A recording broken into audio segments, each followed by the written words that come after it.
Hey, I'm Creech, this is Creeching Cars, and with the new year upon us comes a new class of foreign market cars turning 25 years old. This means they can now be easily imported into the US, or at least much more easily than in years past. In this video, I'll go over the coolest and most interesting models that are 25 years old now that we are in 2024. I saved the best for last, so make sure to watch until the end.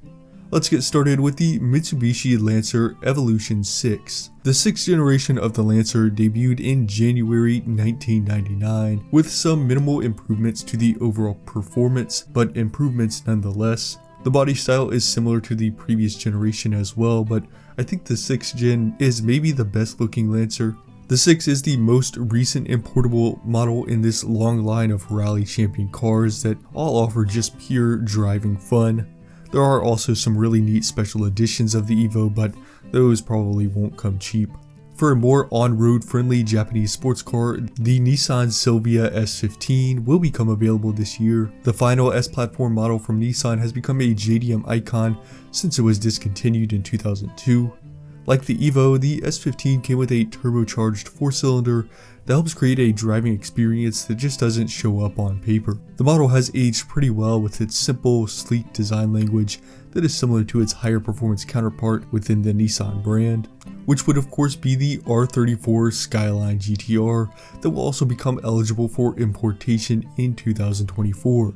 While it may be underpowered compared to the R35, the unbeatable combination of a twin-turbo inline 6-cylinder, a 6-speed manual, and all-wheel drive has made the R34 the ultimate JDM sports car and one of, if not the most desirable JDM model to ever come over to the United States. I have no doubt the prices for the first eligible models will be astronomical. These next couple of German cars began eligibility during 2023, but 2024 will bring in a lot more to the selection, so I figured I'd throw them in. First, the Mercedes-Benz CLK GTR. This is a really special supercar from Mercedes with a naturally aspirated V12 making 622 horsepower and 540 pound-feet of torque. The CLK is truly a street-legal race car. It has a monocoque body made from carbon fiber and aluminum, so it's super light and stripped down. In total, it comes in under 3,200 pounds.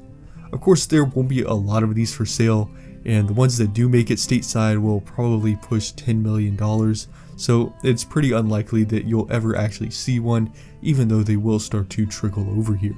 However, another car that you could end up seeing out on the road is the BMW Z3M and M Coupe. These were available in the US, but I'm specifically talking about the European spec of this M offering, which might look the same from the outside, but it actually comes with a completely different powertrain centered around the S50, which was more powerful than the S52 found in the US spec models. This happened because of differences in emissions regulations, and BMW decided to go with a different engine for the US market rather than rework the European one. These should be much cheaper than the CLK, but the coupe will still run you around $50,000 or more. One last German car for this video, the Audi S3 first came out in 1999 as Audi's hot hatch with a 1.8 liter turbocharged 4-cylinder making over 200 horsepower, which is still a respectable number in this segment all these years later.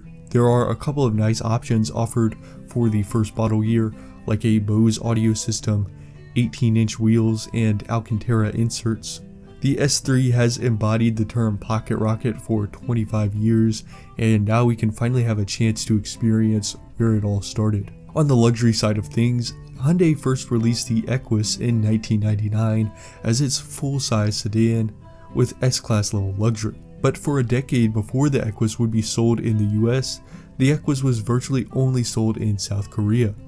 There was an option for a V6 or a V8, although the Equus is front-wheel drive and regardless of the engine, it's far slower than a 7 Series or S-Class. Still, the Equus is a really nice and comfortable car that in many ways is the genesis of Genesis, so it's a nice piece of automotive history to have. These last two models are my absolute favorites in this video, starting with the TVR Tuscan Speed 6. TVR has a ton of really neat looking cars that I will just never get to see in person, but there is a chance as the Tuscan can now be imported. This British sports car has a beautiful retro-futuristic design with an inline 6-cylinder underneath, producing between 350 and 390 horsepower depending on the model.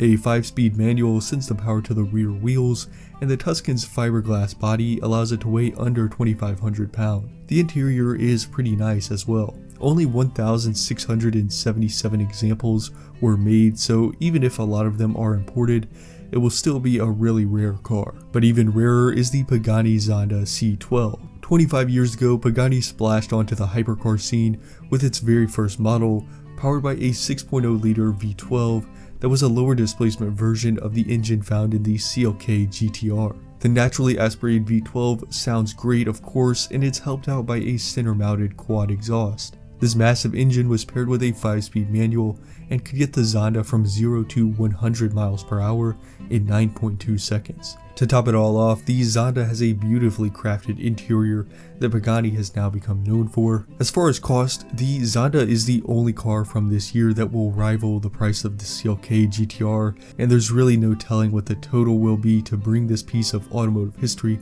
over to the United States. So there are some of the coolest cars that are now eligible for import in 2024. Let me know if there's something I missed that you're looking forward to, or let me know which one is your favorite that I mentioned in this video. On this channel I talk about car news, history, and culture, so if you enjoy the video, give it a like and subscribe so you don't miss future uploads. Thanks for watching, and I'll see you next time.